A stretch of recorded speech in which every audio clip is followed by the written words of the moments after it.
Hello, everyone, and welcome to a new episode of JKL Media, where Jesse, Karen, and Lou all talk about stuff. And as the name implies, I have Lou Hello. and Karen, Hello. and I am Jesse. By the way, on a totally side note, on the Perfectly Good podcast, we are going through every John Hyatt song in alphabetical order, and we just wrapped up the L's. But in the John has only one song that starts with a J, only one star song that starts with a K, and then a ton that were L. So the episode that comes out today is wrapping up the JKLs. Oh, Awesome. cool. So I gave a shout out to us on that recording. Way Very to cool. bring it back home, Jesse. That's right. Exactly. Woo. All right, this is my week to pick. And no, I was really tempted to pick some Bruce Springsteen stuff as normal. And I do hope that next month we're going to be able to talk a little bit. There's a documentary that I want the gang to watch. But today I picked a different documentary called Batman and Bill. And Karen was familiar with the subject and had seen it, but Lou had not. Lou, you want to start us off with some quick thoughts?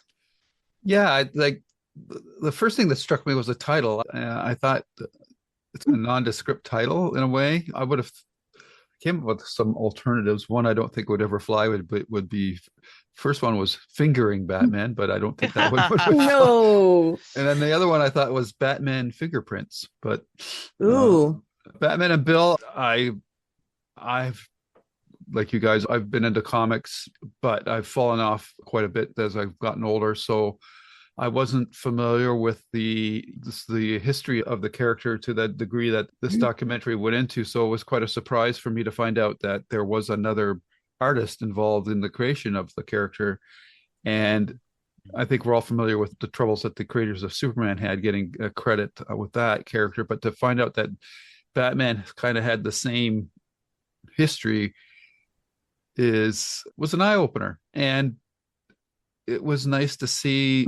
And I don't know if the documentary covered it all, but it felt like Warner Brothers was pretty amiable to adding him to the created credit by the time we got to the end of the movie. It was a fascinating story and a very interesting character, this Bill Finger. Yeah, Karen, your thoughts?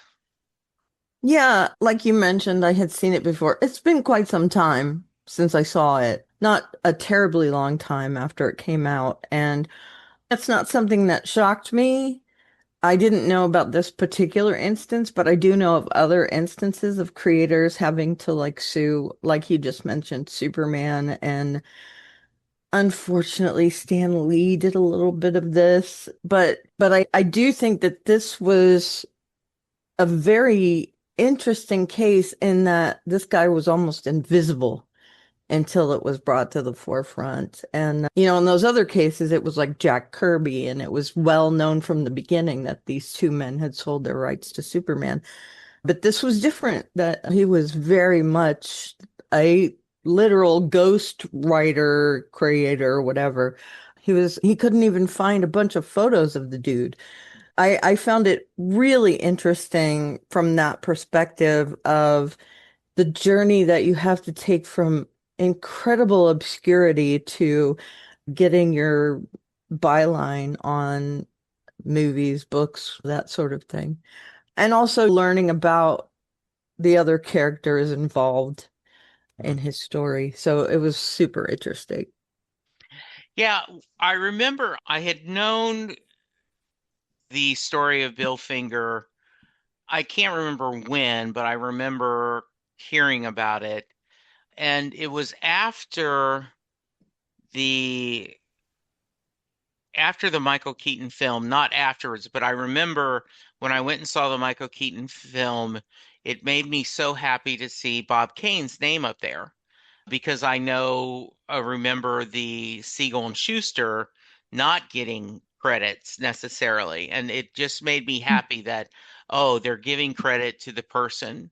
And then when I started hearing about this Bill Finger and one of the awards they give out in the San Diego Comic Con is the Bill Finger Award, where they select someone living and someone who has passed whose contributions to comics has not been recognized. When I picked up this, it's on Hulu, and I started watching it, I was impressed just how well this told the story. And I think Mark Tyler Nobleman, who, is the central character in this, if you take away Bill Finger and him being a detective, made for a very interesting kind of narrative. What, Karen, if, and this is going to be a weird one to talk about. I'm more interested in you. Oh, I wanted you guys to see it. Then I thought afterwards, how the hell am I going to talk about this? Is there something that stood out to you about this journey that Mark was on? Yeah, I think one of the main things is the rabbit hole type spiral that he had to go down to find all these things out. One thing leads to another. He happens to make a comment to someone and they go, "Oh, yeah, I know that." And I just like that it was almost like a Batman story where he was putting together all these clues and finally at the end, he has done something selfless for this other person and then he flies away in the night when it shows him at the premiere but at an alone, he was alone and he bought tickets and all that, and Bob Finger's family, Athena and all of them in the on the red carpet and all that, and I just loved that he did this because he loved comics, he loved intellectual property, and he wanted people to get the recognition they deserved. He's written a few books about people being credited for works that they've done. He wrote a book on Siegel and I'm sorry, Rooster. the super, Yeah. thank you, about them. And I really do think that he is very much a champion of other people. And I love that about him. I think this was a really Herculean effort on his part to have all this dedication to something that he never profited from, really. He wrote a book about it and he had this movie made, but I don't think he did it for that reason. And I love it. Yeah, and I think also like he was just like he wasn't the director or he wasn't involved with the film except as them doing it with him. Like Right. he's not a director. I don't know if he's an executive producer. I was trying to look. No, he's not a No, producer on this either. no, it was just based on his book, Yeah, essentially. exactly. Is Yeah. yeah. Lou, your thoughts? I two main things that I came away from this was, as a documentary, I thought it was, like, to me, old school documentary in that it just presented the facts and it didn't, to to a large degree, force in opinions of the documentarian or the or of the film's crew about what their thoughts on how the events played out went. They gave, they obviously were pushing the Bill Finger storyline, and they walked a pretty delicate tightrope act with how they dealt with Bob Kane. I think they Yes. went out of their way to say or try to illustrate that this was just the way things were done back in those days, and that even though Bob had chances to probably help Finger out in some degree, he never did. But they didn't pass judgment on that. They just tried to paint or show that they just had different personalities. Kane was a showman. Finger was a very quiet, behind the scenes kind of guy, and that's why things, to a large degree, played out like they did. Though it was nice that they pointed out that Kane did express regrets in that book. I don't know if it was a biography of him. I can't remember now, but that he did express regrets, and he did give credit that Finger did a lot of work on creating Batman as well. They glossed over that 1934 drawing where his Kane's supposed original concept of Batman. Yeah. I wish they would have explored that and validated that date they just left that dangling. So they pulled their punches a couple of times, which I thought was too bad.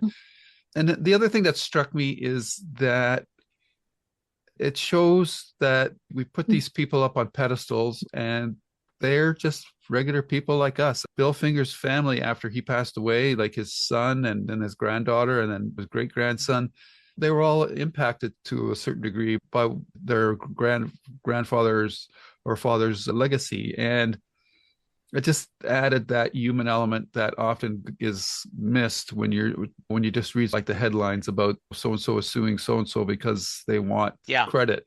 There's just a that it brought that human element to it that I really appreciated. And I think the most striking image for me was, and I believe this is true based on what Nobleman said, is that his son took his father's ashes to the beach and made that bat signal and put his ashes in there and let the waves wash him out. I thought that was a really beautiful moment.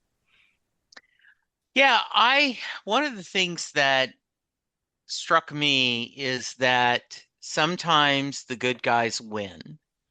Especially in today's society, it feels like we're climbing up a hill and we can't make any progress. And the idea that Mark became obsessed with this.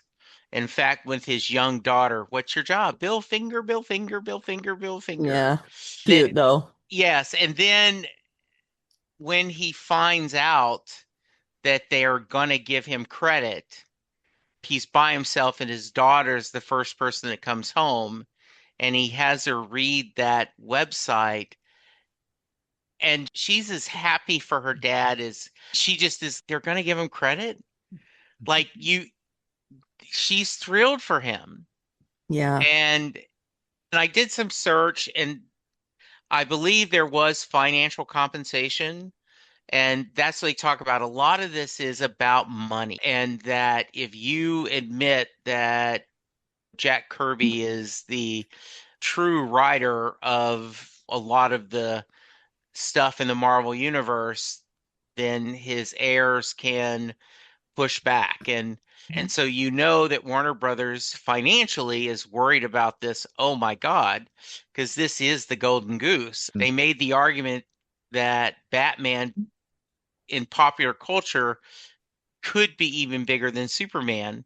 And as much as I love Superman, I think you can make that case. I don't even think it's an argument.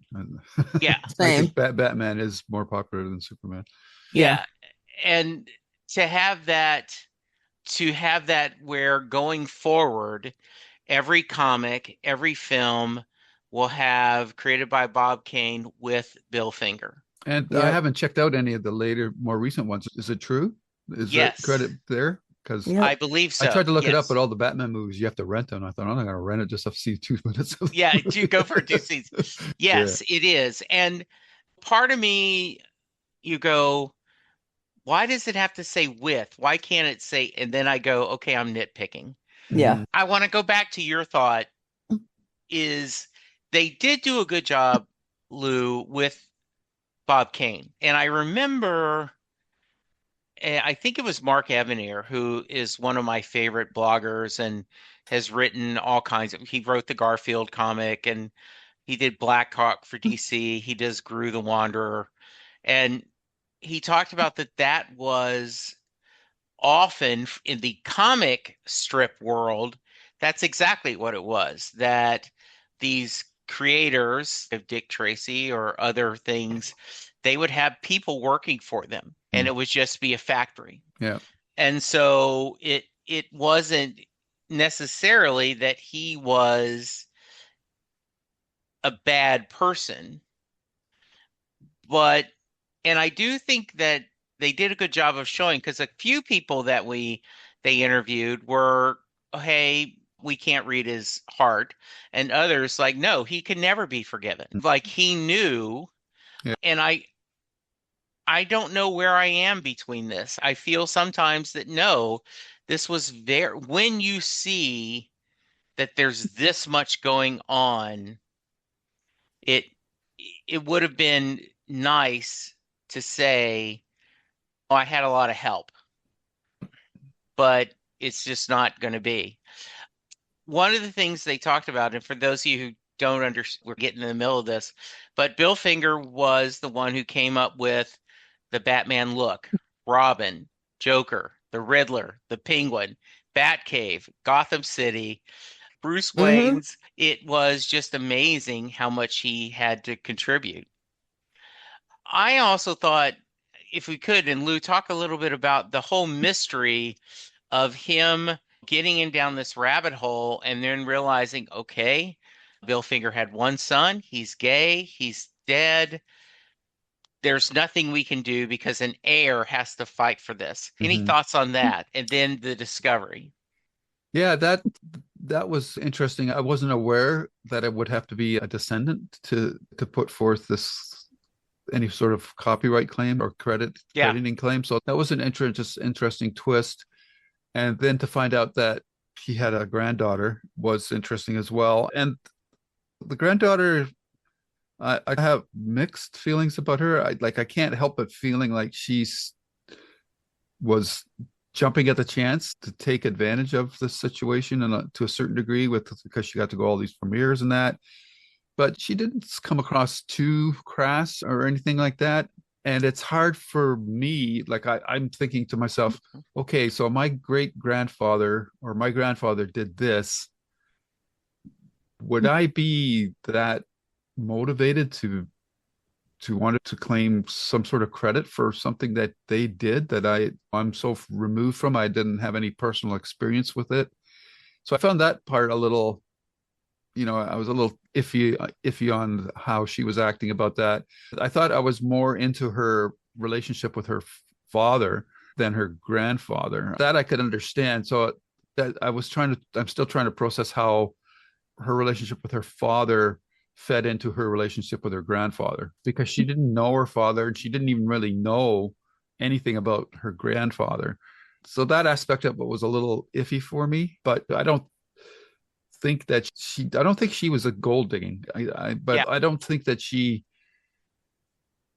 all of the issues, like she was talking about all these issues that she had with her father and her father, but then and maybe that's just the fault of the documentarians, but then that whole angle got dropped once she was and started to be grandfather was being recognized for his Yeah. input into creating Batman. So that was a story thread that I wish they should have come back to her and said, how are you feeling about your father and things like that? Now they just got caught up in the glamour Hmm. and the glitz of what was happening to her. So a little bit of a mixed bag for me on that part of the documentary. Yeah. And when we get to the next round of whatever, I do have a couple of nitpicks about things that I like. I've touched upon it already, but Okay. there's especially one point of the movie I'm going, okay, but Okay. Good. I'm going to come back to you for that. But thoughts, Karen? Yeah, to be fair, and I'm not nitpicking any of this, but I do think that Athena dropped a very small mention of it helping heal her trauma a little Hmm. bit. I do think it was more about trying to get that, and I would say notoriety, but not really for herself, although I think that was a nice side benefit for her. I think it's something that she had learned from her mother, maybe that her father tried at one point Yeah. to get all the, and again, that's all murky. I agree with you. It was not really laid out in no uncertain terms. But the other side of this is this movie came out in 2017 and the whole thing was resolved in 2015. So this movie was being made literally as that was wrapping up. Hmm. And I think if it had been a little later, we might have gotten more of that. I was disappointed. I didn't remember 100%. I remember the overall story, and I thought, man, I hope there's a little addendum at the end that says things. And it was Yeah. just like one page saying that he would be included in perpetuity. And Yeah. then the credits rolled, and I'm like, okay, can you maybe add something in 5 years later? Or I love seeing those, even in fiction, the ending of Animal House where it shows where they Yeah. all went. I love that kind of follow-up, and I think that would have been nice to Mhm. see that sort of thing. I liked her as a person. I think she was pretty vulnerable and made herself available. And even though I don't think she really, at the beginning, I don't think she really wanted to. You could see how when Mark first visited her house, she was like, she hugged him and everything, but she wasn't like mugging for the camera. She was subdued a little bit, and that changed over the years. But I don't know. I liked her mother. I think it would have been cool to see more of her father because I do her father had done some other stuff. They showed him being interviewed at one point or talking on film, and they just showed that in the background. That may have been a rights issue. I'm not sure, but I think his story was fascinating as well as part of the whole the AIDS epidemic Yeah. and all that. And also being bisexual and fairly open about it back then was difficult as well. Yeah, just a lot of interesting side notes there. But I agree with you, Lou. I would have liked to see more in that whole area. Yeah. So a couple things. One, I just went to IMDb and looked up The Penguin. The HBO series Hmm. was out last Mm-hmm. year. And Yep. under writers, it has Bill Finger based on characters created by Bob Kane, based on characters created by. And Awesome. then it lists. So it does appear that going forward, anything of a Batman property, they're both done. And I do think there is that it's a partnership, right? Sure. I just listened I was going to go to a play here in Dallas, and Linda had her knee surgery and I wasn't able to get to it. So I listened to it on Spotify, and it's a King Kirby, and it's available as a audio drama, and it talks about his life and how, and there's a lot of discussion that Stan Lee is very good at promotion, and Jack Kirby just didn't want to be bothered with it necessarily. And so there's a lot of discussion that. To Yeah, but that me, doesn't mean Kirby didn't want credit for his work. And no, I think that absolutely. was a lot of the issue with that whole thing. Yes. That was something that really made me mad because I love Yeah, Jack Kirby. absolutely. And it also hurt me because I had liked Stan Lee a lot, Yeah. and now that's tarnished a bit because of it. Anyway, Yes. sorry for interrupting. But I think this is exactly the discussion is how much do you blame, quote unquote, the person who is getting the claim to go really crazy? I think one of the reasons why Lance Armstrong was such a people were so unhappy with him is when he was being accused of doping, he would argue and would destroy people who tried to say he was doing that, and then it turns out he was. Right. So that it's like you're okay, you're lying and you're doing everything you can to destroy someone's reputation because they are telling the truth about you. Yep. To Well, and me, go ahead. Bob Kane did that a little bit too. He came up with, and I'm sorry, but that drawing was fake. What 13 was it 13 or 15 14, or 14 something? years. Yeah. 14. Yeah. I danced all around that, didn't I? Who would date something like that? When I doodled in my notebook in school, I didn't sign it and date it. Yeah. That's just, it's ridiculous. I would have liked to see them try and do and I put air quotes around it for real, carbon dating on that. Although I Mhm. don't think they could have been that precise with it down to five Yeah. years difference. But anyway, that I think that Bob Kane tried to downplay Bill's involvement like all the time. Whenever it Yeah. was brought up, he really did, and he didn't vilify him, but he said, "Oh no, I did it. Bill maybe he helped me a little bit in the beginning, whatever." Yeah. And it's only like at the end of his life when he admitted in that interview with the author of his biography that, yeah, maybe I should have given him more credit. That was too little, too late, in my opinion. And I don't know, it's just so different from the other instances of this. Stanley actually did write a lot of stuff.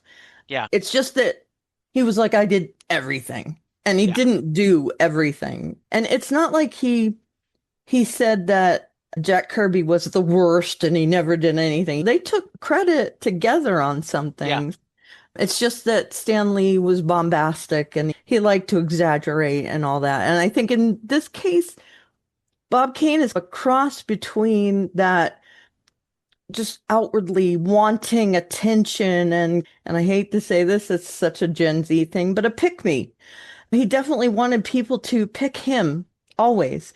And I think that was a lot of it. I think it was just his personality. I think he convinced himself that Bill did not have as much Hmm. involvement in it. And that's his downfall. And he didn't really examine that until later in his life. Okay. Again, I'm sorry for interrupting you. Yeah, that's okay. As I was saying, no. For Athena, I do think that this was trying to repair a relationship with her father, that she knew it was never, I don't think, necessarily important to her that her grandfather got credit, but it was important for her dad that his dad got credit. And so I think when she brings that up, I think that's what it's about. And also, if someone comes to you and says, "Hey, there's a chance you can make a whole lot of money," most of us would go, "Oh, okay. Is it Yeah, illegal?" write the No? check, dude. Yeah, is it Yeah. illegal? Okay, then let's do Yeah. it. Lou, you mentioned there was a couple of nitpicking things you wanted to talk about. Let's go back to that. Yeah, the main thing that I wish the documentary had covered was they set up the scenario where Athena's sister, who was a lawyer, went to Warner Brothers to discuss about whether or not Bill Finger should get credit or not. And so they set up this meeting. They go into this meeting, but then that's it. The next thing we see is the Yes. Athena getting like the phone call or text saying that, hey, they're going to give your father credit. I wanted to know what was said in that meeting. Like, what? Yes. Why couldn't her sister say we went in? Like she said, I was nervous as it, and this, and but why didn't they include the what happened during the meeting and was how much negotiation was there, or was it just basically Warner Brothers said we agree? And I wanted to know why they, if they did agree, why they did agree to Yeah. do this, because that's not normally something that a big business does. Is because, as they said in the documentary, if you add somebody to credit to something that opens up a lot of potential financial and legal issues. So I wanted to know why they agreed to it because it just seemed like they just came and said, "Yeah, okay," but there had to be Yeah. more to it than that. So I thought that they really fumbled the ball in that particular part of the story. Yeah, and I think that my guess was that was part of the agreement. You know how An they will say, NDR. yeah, that, okay, and you can't talk about this. Which is You too know, bad. yeah, it Yeah. is. I agree. It would have been because, Warner Brothers definitely doesn't want people to know how to do this. yeah, Yeah, So they're gonna have them sign an NDR. And it's unfortunate, but that's business. yeah, and it, I also was like, because I started Googling, they got the credit put on there, but was there any financial right.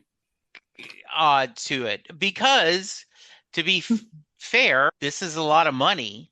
Yeah, And if Bob Kane's heirs are still making money, yeah, then Bill Finger should, right? And yeah. Yep. that's and but it's an undisclosed amount is what it says. Oh, Yeah, You they're know? okay. never gonna let that go. Never. Yeah. Warner Brothers, they also open themselves up to, hey, if you have any sort of involvement with a comic, you can Yeah. make a ton of money. Yeah, understood. Um, Yeah, I understood Yeah. all that. so It was yeah, yeah, yeah, yeah. it's Yeah. just from a story perspective. It was, Yeah, I agree. exactly. It would have Yeah. been nice. yeah, Yeah. Because I was so nervous. We went in there yeah. and oh, And did hey, I it was done. did I skip did the like the old DVD or CD, did it skip somewhere? So Something yeah, like that. Yeah, that was a yeah, feeling I got. exactly. Yeah. Yeah, yeah. Uh-huh. Yeah, Same. I'm curious too. I don't know, how did the general population react to this whole Bill Finger Bob Kane story? Was Bob Kane, because in the movie again they don't really, or the documentary, they don't really, they give a pretty balanced thing and they don't make judgment. They let you make judgment on it, and they present, like you said, opposing viewpoints on how people Yeah. thought about it.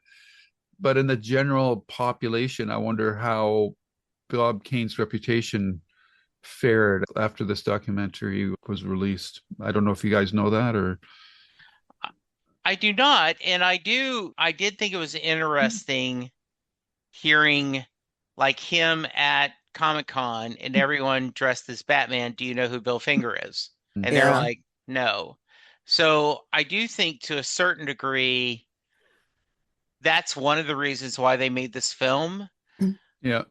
But I think that if you ask the norm, just a regular person who created Batman, maybe they'd know Bob Kane, but I know they wouldn't say Bill Finger. Now, at a Yeah. comic book convention now, I think it's gotten enough stuff that it probably would.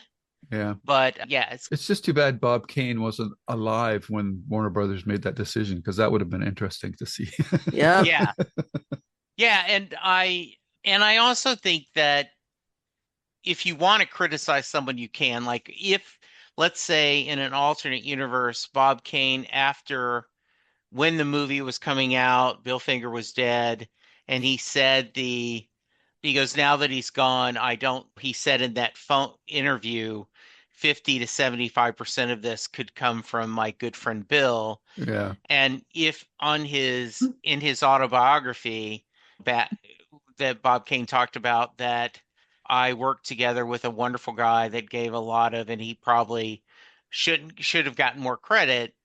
You would have said, "Oh, it's easy for you to say now that he's dead, right?" Yeah. Hmm. But Yeah. regardless, it would have been nice for him to have done the right thing. Yeah. Agreed. Yeah. Yeah. And I think the other thing that I carried out of this is that for people, for creative people who are more of a personality of a Bill Finger, I think I hope they take this lesson to heart, that you have to, even if you're not comfortable with it, you have to stand up for what you think is right. And that when what you did, this Mark Taylor nobleman was basically Bill Finger's avatar. Like Yeah. he should, if there should have been a nobleman around for Bill Finger when he was alive. It doesn't sound like his partner that he worked with, I can't remember his name, that they wrote that one live series episode together. It doesn't sound Hmm. like he was pushing the Bill Finger either, which is too bad. But I think for creative people out there, because a lot of creative people like to be in the background. Not everybody wants to be in front of the camera. It takes a certain personality type to be that kind of person. But Hmm. it's important that you protect your work Yeah. and value your work at this as well, because if you don't, then inevitably you're going to be taken advantage of. And I think that's probably the main lesson that I think would be important to anybody going forward if they're a creative type. Yeah, I do think that's well said. And it is interesting that if would would they have made this change if Bob Kane was still alive? And that might Um, be part of the reason why. When did Bob Kane die? Was it 85? They waited quite a while still, because Mhm. this was 2017. But yeah, the chances of this happening while Kane was alive, I think would have, or they were zero. And I think they would have been zero. But yeah, I think they just, I don't know. I have to speculate. I think Warner Brothers was just from based on what they were seeing. I don't know how heavily they track conventions and things like that, but they must have mhm. seen that there was a fairly groundswell movement for Finger to get some credit, and they probably Yeah, thought that as a goodwill gesture, because Finger's not alive, Kane's not alive, it was a kind of a win-win situation for them.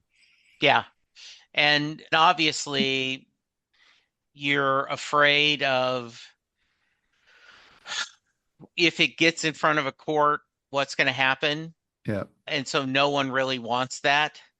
So let's come up with something that will work. Yeah. Yep. And I also think that the myth that Bob Kane had that contract with the National Publishers or whatever DC Comics was called back then, that he was the sole owner of the Batman character. I don't think that contract ever existed. I that would be one of my dangling threads. Yeah. Yeah. Like, did they ever show that? In the You would, documentary, anyhow. yeah, and then I'm not a lawyer, but you also think if it's an unfair Yeah. contract.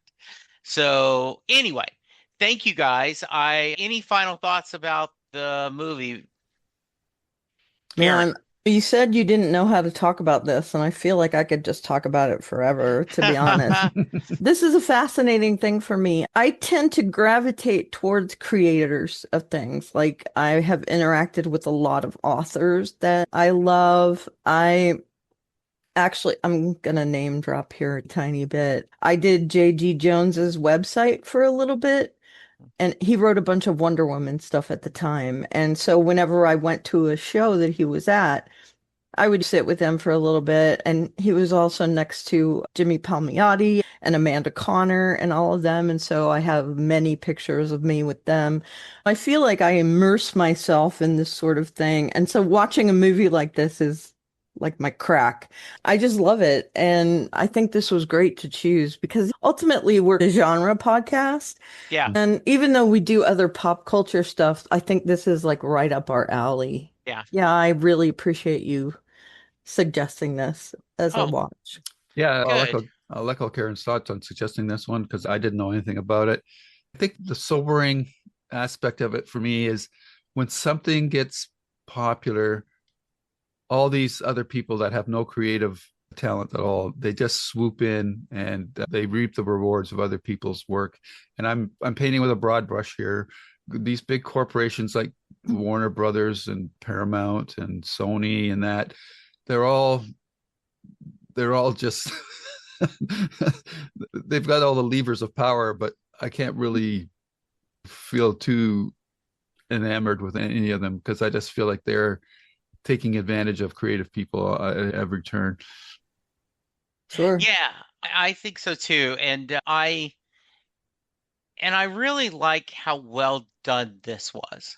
I liked all the different talking heads and they did a good job of putting this together. Yeah. And it